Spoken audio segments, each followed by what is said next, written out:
Video को start करने से पहले अगर आपने अभी तक चैनल को सब्सक्राइब नहीं करा है तो दोस्तों चैनल को पहले सब्सक्राइब कर लीजिए और इस साथ में इस बेल आइकन को जरूर क्लिक करिएगा दोस्तों, जिससे आपको टाइम टू टाइम नोटिफिकेशन मिलते रहेंगे। चलिए फ्रेंड्स, अब हम वीडियो स्टार्ट करते हैं। हेलो फ्रेंड्स, वेलकम टू केजीजी के ट्रिक्स। आज इस वीडियो में हम भारत के प्रमुख बंदरगाह और राष्ट्रीय जलमार्ग के बारे में दोस्तों हम डिस्कस करेंगे, जो कि बहुत ज़्यादा इंपॉर्टेंट है और ट्रिक के माध्यम से हम इनको याद करेंगे और एक इंपॉर्टेंट क्वेश्चन आंसर टेस्ट भी लगाएंगे। तो फ्रेंड्स, इस वीडियो को पूरा देखिएगा जिससे आपका ये टॉपिक अच्छे से कवर हो जाएगा। सी पोर्ट और वाटरवेज से जनरली क्वेश्चंस बनते हैं, तो ये लेक्चर बहुत ज़्यादा इंपॉर्टेंट है। ठीक है फ्रेंड्स, तो चलिए हम इसको स्टार्ट करते हैं और समझते हैं। सबसे पहले हम भारत के प्रमुख बंदरगाह को मैप में देखेंगे कि कौन कौन से बंदरगाह कहाँ कहाँ पर हैं और किस किस बंदरगाह को हमको ट्रिक से याद करना है। ओके फ्रेंड्स, तो चलिए हम एक एक करके सबको डिस्कस करते हैं। सबसे पहले हम बात करते हैं फ्रेंड्स, यहाँ पर आपको दिख रहा होगा ये कांडला बंदरगाह। ये बंदरगाह जो है ये पड़ता है गुजरात के इधर। ओके फ्रेंड्स, तो ध्यान रखिएगा, कांडला बंदरगाह बहुत ज़्यादा इंपॉर्टेंट है। जनरली ये कंफ्यूजिंग नाम है, इसलिए इसको हम ट्रिक से याद करेंगे। ठीक है। नेक्स्ट आता है मुंबई का बंदरगाह। तो मुंबई बंदरगाह जो है ये अपने को पड़ता है महाराष्ट्र में, हमें सबको पता ही है। तो मुंबई का ऐसा सच कोई हमको याद करने की ट्रिक इसकी जरूरत नहीं है। पहला हमको मिला है कांडला, जिसको हमको ट्रिक से याद करना है। क्वेश्चन ये बनता है कि मुंबई बंदरगाह जो है वो कहाँ पर पड़ता है, अरब सागर की बंगाल की खाड़ी। तो हमें पता है कि मैप में मुंबई कहाँ पर आता है, तो हम देख के आसानी से बता सकते हैं कि मुंबई बंदरगाह जो है वो अरब सागर की तरफ होता है। अगला आता है हमारा नाहवा शेवा। मुंबई का बंदरगाह सबसे इंपॉर्टेंट बंदरगाह है भारत का और सबसे बड़ा बंदरगाह भी है, इसलिए यहाँ पर सबसे ज्यादा ट्रैफिक होता है। ठीक है। इस ट्रैफिक को कम करने के लिए अभी अभी नया नया एक बंदरगाह और बना है जिसका नाम है नाहवा शेवा। तो ध्यान रखिएगा फ्रेंड्स, इसको भी हमको ट्रिक से याद करना है। तो दो हो चुके हैं हमारे, एक तो कांडला और एक नाहवा शेवा। उसके बाद आता है मारमा गोवा बंदरगाह। ये भी गोवा की तरफ पड़ता है और हमें पता है मैप में गोवा कहाँ है, तो हम आसानी से देख सकते हैं कि अरब सागर की तरफ पड़ता है ये। इसको भी याद करने की कोई जरूरत नहीं है, हम आराम से देख सकते हैं इसको। उसके बाद आता है न्यू मंगलूर। न्यू मंगलूर में बेंगलुरु का हल्का हल्का फील आ रहा है, तो वो हमको पता चल जाएगा कर्नाटक में पड़ता है ये, और कर्नाटक मैप में अरब सागर की तरफ है, तो हम आराम से देख सकते हैं कि न्यू मंगलूर जो है बंदरगाह वो कहाँ पर है, अरब सागर की तरफ पड़ता है। उसके बाद कोच्चि, जो कि केरल के इधर पड़ता है, और केरल हमें पता है मैप में इस साइड है, अरब सागर की तरफ है, तो हम आसानी से उसको याद कर लेंगे। उसके बाद आता है तूतीकोरिन।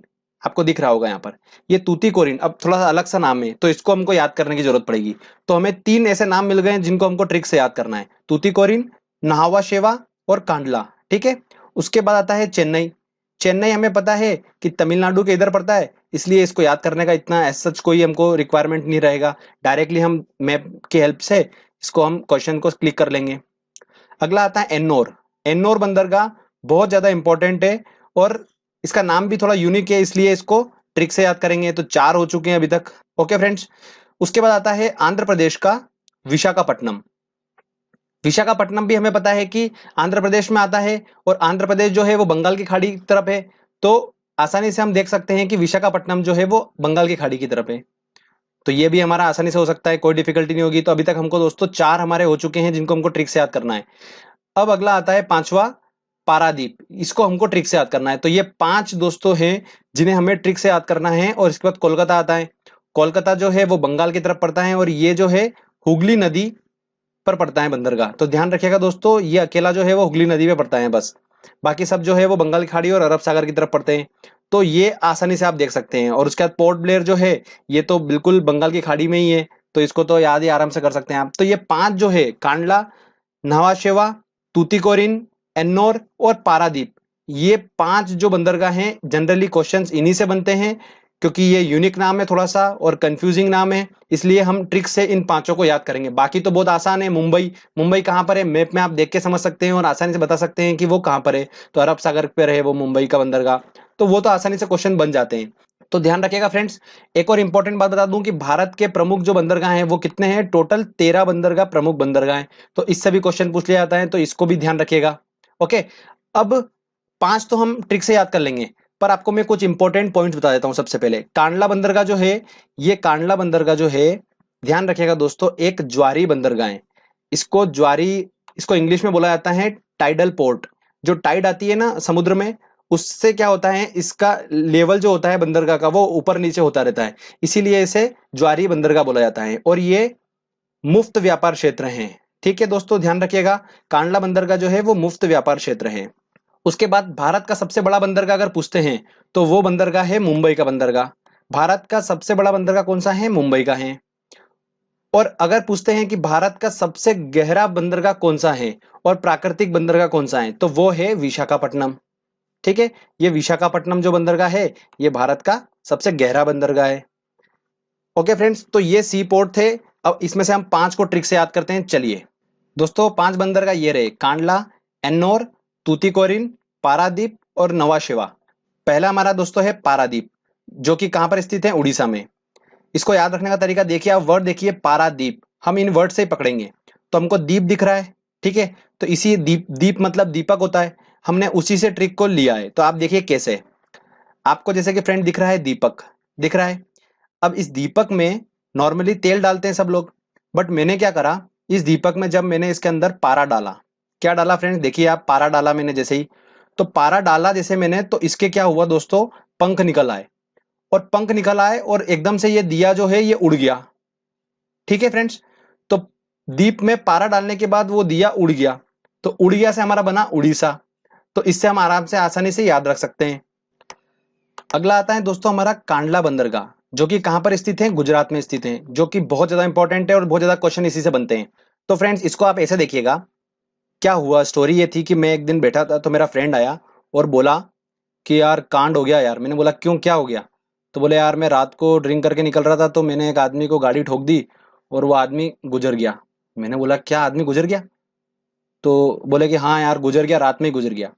तो आप देख रहे होंगे, अक्सर जो कांड होते हैं वो ड्रिंक करके लोग जो होते हैं वो गाड़ी चलाते हैं और रात को ही चलाते हैं। तो कांड से हम पकड़ेंगे रात। ठीक है, तो इस तरीके से हम इसको आसानी से रिलेट करके याद कर सकते हैं कि कांडला बंदरगाह जो है वो गुजरात में है। अब इसके बारे में इंपॉर्टेंट बात यह है कि ये एक ज्वारी बंदरगाह है, मैंने आपको बताया था, और ये एक मुफ्त व्यापार क्षेत्र है। इन दोनों बहुत ज्यादा इंपॉर्टेंट पॉइंट है, ध्यान रखिएगा दोस्तों, ये पूछे जाते हैं एग्जाम में। चलिए, ये भी हमारा कंप्लीट हो गया। अब बात करते हैं हम तमिलनाडु के बंदरगाह की। ठीक है, जो कि बहुत ज्यादा इंपॉर्टेंट है और बहुत ज्यादा कंफ्यूजिंग भी है। तमिलनाडु के बंदरगाह दोस्तों कहां पर हैं? बंदरगाह सिटी में तो होंगे नहीं, बिल्कुल तट पे होते हैं, तो हमने वही पकड़ा, त से हमारा बना तट। ओके, अब मैं इस तट को इंग्लिश में लिखता हूं, तो मैंने लिखा TAT, तट। ठीक है, अब मैंने इसको जब सेपरेट करा, इसको मैंने अलग अलग इसका नाम निकाला, तो टी से हमारा बना तूतीकोरिन, ए से हमारा बना एन्नोर, और टी से बना हमारा तमिलनाडु के बंदरगाह। ध्यान रखिएगा दोस्तों, टी से कोई दूसरा आपको बंदरगाह बिल्कुल भी नहीं मिलेगा, तो आपको कंफ्यूजन का नाम ही खत्म। तूतीकोरिन टी के नाम से जो बंदरगाह है ये एक लोता है, ए नाम से जो बंदरगाह एन्नोर वो एक लोता है, तो कंफ्यूजन का सवाल ही खत्म हो गया। तो ध्यान रखिएगा, तमिलनाडु के बंदरगाह कहां पर हैं? तट पर हैं, बिल्कुल तट पर ही होंगे। तो तट से हमारा बना TAT, और उसको हमने जब उसको एक्सप्लेन करा, तो टी से हमारा बना तूतीकोरिन, ए से बना एन्नोर, और टी से बना तमिलनाडु के बंदरगाह। ओके, तो इस तरीके से तमिलनाडु के बंदरगाह भी हो गए हमारे, उसकी ट्रिक थी तट। तो फ्रेंड्स हमारा कांडला हो गया, एन्नोर हो गया, तूतीकोरिन हो गया, पारादीप हो गया। अब बचा है सिर्फ और सिर्फ नावा शेवा। तो नावा शेवा को कैसे याद रख सकते हैं मैं बताता हूं आपको। ऐसे याद रखिए कि पहली बात तो ये नावा शेवा क्यों बना था, क्योंकि मुंबई का जो अपना पोर्ट था, सी पोर्ट था, उस पर बहुत ज्यादा ट्रैफिक था, उस ट्रैफिक को कम करने के लिए ये बनाया गया है। तो हम उससे भी रिलेटेड करके देख सकते हैं कि महाराष्ट्र में पड़ेगा ये। और मैं अगर इसको श को मैं अगर इसको ऐसा कर दूं तो बन जाता है शिव। और शिवसेना जो है दोस्तों आपको पता ही है सबसे ज्यादा कहां पर उसका राजस्व है? महाराष्ट्र में है, तो उससे भी आप देख सकते हो। तो इस तरीके से हमारे पांचों जो है वो कंप्लीट हो जाते हैं। अब फ्रेंड्स हम बात करते हैं राष्ट्रीय जल मार्ग, वाटरवे के बारे में बात करते हैं, जो कि बहुत ज्यादा इंपॉर्टेंट है। चलिए फ्रेंड्स, ये बहुत इंपॉर्टेंट है, ज़्यादा बड़ा टॉपिक नहीं है, छोटा सा ही है, और उसकी कुछ ट्रिक्स है वो मैं आपको बता देता हूं, जो आपके एग्जाम में अगर क्वेश्चन आता है तो आपको काफ़ी हेल्प मिलेगी। चलिए हम स्टार्ट करते हैं। जैसा कि फ्रेंड आप देख पा रहे हैं डायग्राम में, जो हमारा नेशनल वाटरवे जो है, नेशनल वाटरवे, राष्ट्रीय जल मार्ग फर्स्ट, ये जो है ये कहाँ से कहाँ तक है? इलाहाबाद से लेकर हल्दिया तक है। तो बहुत ज़्यादा इंपॉर्टेंट है, ये पूछा जाता है। और ये जो है गंगा नदी का जो इलाहाबाद से लेकर हल्दिया का जो भाग है, उसी को नेशनल वाटरवे 1 का नाम दिया गया है। ठीक है फ्रेंड्स, इसको याद रखने का तरीका मैं आपको बता देता हूं। इलाहाबाद का जो हमारा ए आ रहा है वो हमको बताता है 1, इसीलिए ये बन गया नेशनल वाटरवे 1। ध्यान रख सकते हैं, इससे आसानी से आप उसको पकड़ सकते हैं। अगर एग्जाम में आता है तो इलाहाबाद से हल्दिया तक, तो ए से हमारा बन गया एक। तो ये हमारा जो है सबसे लंबा वाटरवे है, तो ध्यान रखिए एग्जाम में पूछा जाता है। अब सेकंड वाला देख लेते हैं, नेशनल वाटरवे सेकंड देख लेते हैं। वो इतना इंपॉर्टेंट नहीं है, बट जस्ट हम एक बार नजर डाल लेते हैं, कभी आ गया क्वेश्चन एग्जाम में तो हम बस उसको सॉल्व कर पाए। बाकी 3-4 आपको देखने की जरूरत नहीं है, बस 2 काफी सफिशिएंट है। तो जैसा कि फ्रेंड्स आप देख रहे हो, नेशनल वाटरवे 2 NW2 जो है वो कहां से कहां तक है, सादिया से लेकर धुबरी पट्टी तक जो है, ये है नेशनल वाटरवे 2।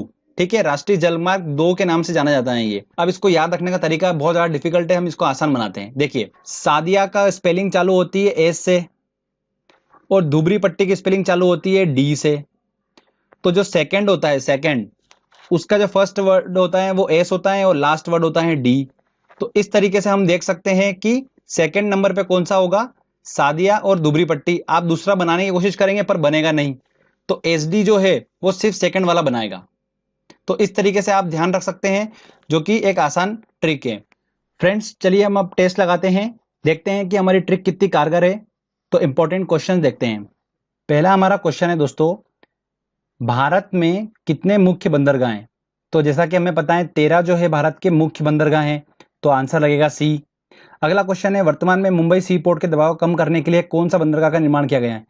तो मुंबई का ट्रैफिक को कम करने के लिए, जैसे मैंने आपको बताया था, नवा शेवा जो है वो उस बंदरगाह का निर्माण किया गया है, जो कि महाराष्ट्र में ही है, तो ध्यान रखिएगा।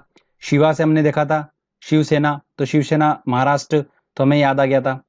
ठीक है, निम्न में से कौन सा एक मुफ्त व्यापार क्षेत्र है?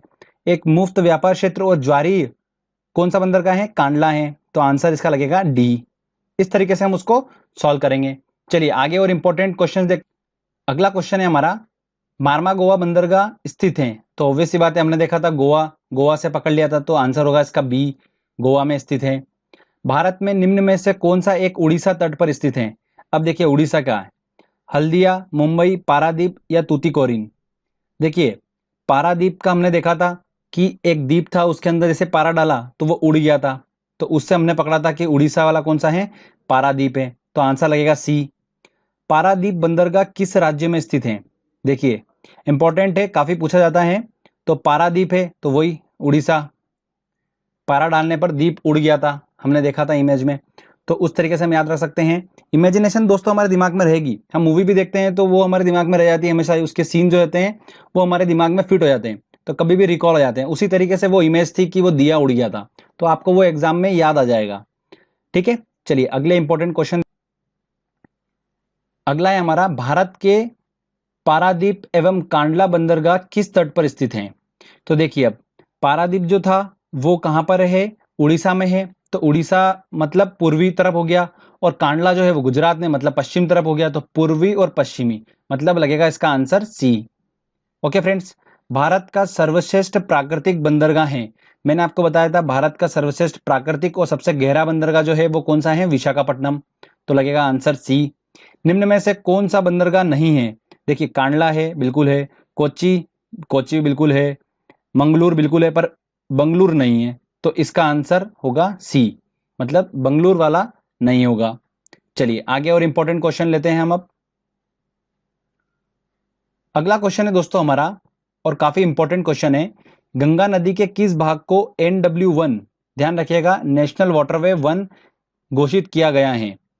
तो कौन सा है? मैंने आपको बताया था वन, वन से ए से इलाहाबाद होता है हमारा, के से कानपुर, हरिद्वार, एन बिल्कुल भी नहीं, ए जहां पर हमको मिलेगा वही फर्स्ट वाला होगा, तो इलाहाबाद का हमारा लगेगा, स्पेलिंग में ए आता है, ए चालू होती है वो स्पेलिंग, तो ए से हमने पकड़ा एक, तो इलाहाबाद से हल्दिया का जो था वो गंगा नदी पर बना हुआ है, और इलाहाबाद से हल्दिया तक है, तो ध्यान रखिएगा NW1 इलाहाबाद से हल्दिया, मैंने आपको याद करने की ट्रिक भी बता रखी है उसकी। अगला क्वेश्चन है हमारा, देश का सबसे लंबा जलमार्ग है कौन सा है? इलाहाबाद से हल्दिया ही है, जो कि हमने पढ़ा था, NW1 सबसे लंबा है। अगला क्वेश्चन है हमारा, भारत में जलमार्ग के रूप में प्रयोग की जाने वाली नदी कौन सी है?